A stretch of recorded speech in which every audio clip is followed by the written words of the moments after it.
So guys, once you're on this screen, you want to click on See Advanced Repair Options, which will now take us to here. And then once you're on this, I'm going to be showing you two different ways on how you can fix this problem. So for the first method, you want to click on Troubleshoot, Advanced Options, and then Start to Repair. If you do not have Start to Repair in this list, then you want to click on See More Recovery Options. Then it should appear right here. So you want to click on Start to Repair. It's now going to start diagnosing your PC. Wait for this to load. And now hopefully this would have fixed your problem. If not, that's fine. We're going to click on Advanced Options.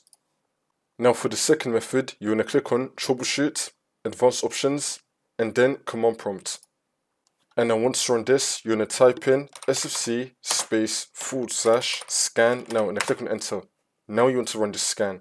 Wait for this to load. I'm going to skip the video to when the scan will be fully completed. And now once that's been done, you now want to type in chkdsk C:/F//R. Click on Enter. And you now want to run this scan as well. Wait for this to load. And now once that's been done, we're just going to close out of this.